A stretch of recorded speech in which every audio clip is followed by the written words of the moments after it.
Hello, and welcome to the video lectures for chapters 8 and 12. Kind of a quick mini lecture, but in this lecture, we're going to be talking about the ways in which you can support what you have to say. And we're going to really frame this by looking at the big word evidence. So, remember a long time ago, I said that I really do think you're a genius. And I'm not just saying that to flow your ego. You made it a long way. It's hard to get into college. It's hard to get through college. It's hard to take a speech class. And doing that shows that you've got drive, you've got determination, and you've got smarts. But no matter how smart you are, your words alone are not sufficient enough to convince me of an argument. I think you're awesome. But at the end of the day, what you had to say is just your opinion. Unless you can tie your opinion to the opinions and thoughts and proof that others have, it means nothing to me. So, there are different types of evidence that you can provide. Some are examples. So, if you're giving a speech on terrorism, it might be good to give examples of specific terrorist events, maybe in the United States, the Boston Marathon bombings, 9/11, the Oklahoma City bombings. The list could go on and on and on. Providing examples makes what you have to say come alive in my mind, because if you use an example that I know, I get it. I get it. So, if you were giving a speech on reality television, not everybody's going to watch Real Housewives of Atlanta, but maybe those that do really think, I see what he's saying here. So, that's just one example. Haha, see what I did there? Next is statistics. Statistics are a very, very powerful form of evidence because a lot of times, if not most times, if not all times, statistics go through a verification process. Not only are there statistics, but there are statistical tests to ensure that those statistics are correct. And these statistics often go through peer review. So saying that we should lower the drinking age of from in the United States from 21 to 18 sounds good in theory, right? But what do statistics have to say about it? I think your textbook notes that around 30,000 people die every year from alcohol poisoning. So it'd be good to maybe find a statistic about how many of them are underage or overage. Are they closer to 21? If they're closer to 21, could we realistically assume that that number would go up if we lowered the age to 18? I don't know. There are also statistics from different countries. Germany has a drinking age of 18. And statistically, they have a lower rate of alcoholism. They have fewer DUIs, and there are other statistical measures that show that in their country, lowering the drinking age worked just fine. So statistics can be very, very powerful because numbers don't lie. Testimony is also a huge one. So I gave you an example last time of my weight loss and my testimony. Again, that kind of illuminates a topic a little bit more. But testimonies can come from other people too. I don't want to talk about deep and dark things necessarily, but if you were to give a speech on rape and rape prevention or domestic violence and domestic violence prevention, having the testimony of a woman or a man or a child who has been through rape, domestic violence, sexual violence can be really, really powerful. You don't want to sensationalize it, you don't want to fetishize it, but it can work really, really well for you to get your point across.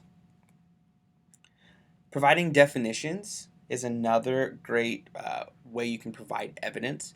Keep in mind, your audience may not even know what some of the things you're talking about are. I once had a student give a speech about nuclear energy, and I'm a little embarrassed to admit that I know nothing about that topic. I'm not even sure I know what the process looks like. Why? I'm not even sure I know what type of energy we use. So give me a definition. What do you mean by nuclear energy? What do you mean by energy? Those seem really simplistic, and if you're an expert on those, hey, cool. But I'm not. So if I give a speech on body image, I consider myself an expert in some ways on body image. You may not even know what that means. So I should tell you, by body image, I'm referring to the ways in which people think of themselves, their body, their shape, and their worth inside their mind. Simple, right? But kind of giving you a little bit more understanding. Illustrations are good too. These are extended examples. They can be stories, they can be an isolated incidents. They take a long time to get across, and it's always It's not always recommended for a speech because unless you weave it kind of throughout strategically with your main points, it can be difficult to get it all in the time frame, but it can work really well for you. Analogies are also great. Analogies are basically comparisons. They show how something is similar to something else. So we could compare the lack of LGBTQ equality to the lack of equality of black citizens in the 1950s and before. Um, some may say that's a fair comparison, some may say that's not a fair comparison, but by providing that analogy, you're giving your audience something to think about. Regardless of the type of evidence you use, there are some criteria that you really need to think about. You need to use current evidence. Current evidence is always best. Again, unless you're giving a speech about the historical track of something. If you're giving a speech about racial equality in the United States, pulling sources from the 1940s might be really, really good for you. Your evidence must be credible, and hopefully by now you know how to run a test of evidence, and it must be comprehensive. Again, hopefully by now you know how to do that. For this week, there is a supplemental reading. You really need to read this piece. It's short. It's something I wrote for a handbook one time. I'm not saying it's perfect, but I'm saying it will probably help you. Because when you give a speech and you provide evidence, you have to give information about that evidence. And there's not really one agreed upon way to get that information across. I'm not even sure that I like what your textbook has to say about it, because it says that you should provide all of these bits of information. That's a lot. It seems a little bit ridiculous to me. So please, look at that supplemental reading. Read it.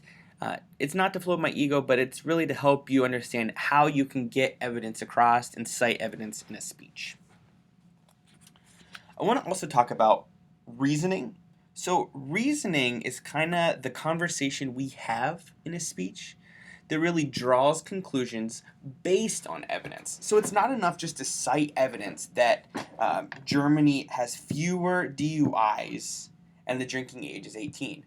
We have to reason with that. So it seems like we could maybe reason that if we lowered the drinking age to 18 in the United States, we may not lower the amount of DUIs, but we can realistically and reasonably assume that they won't go up, possibly.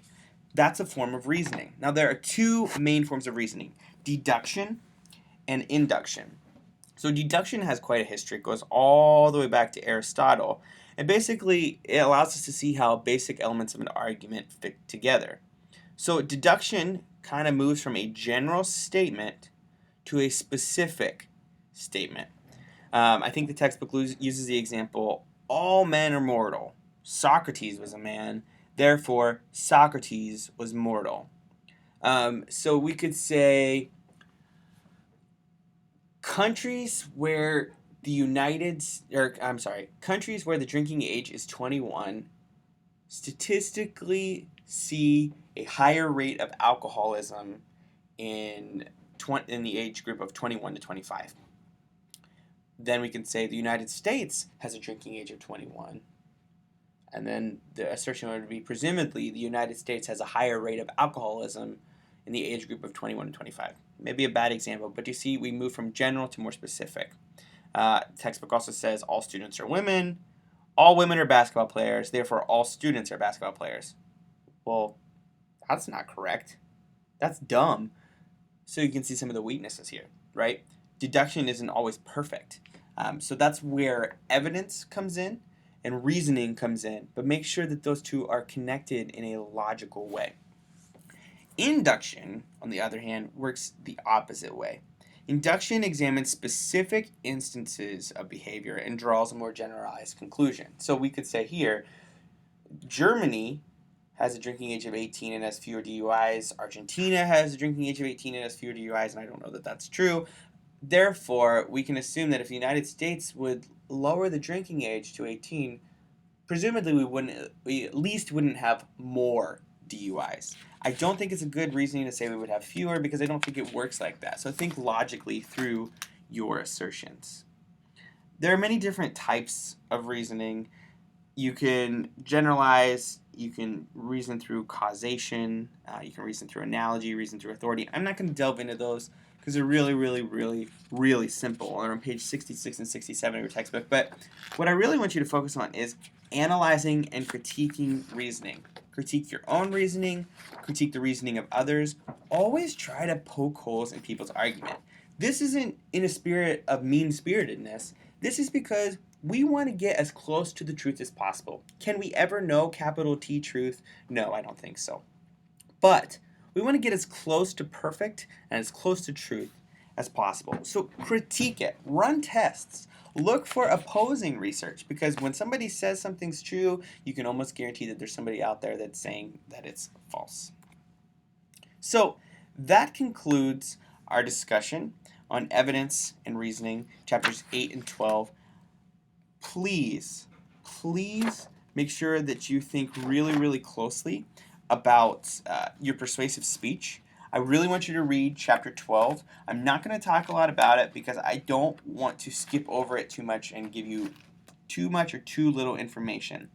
Hopefully, moving from the indictment speech, you can see how it's different and how a persuasive speech really presents a plan. Work through that plan. Think about questions of fact, questions of value, questions of policy. And if you've got questions, always email me. Until next time, see you later.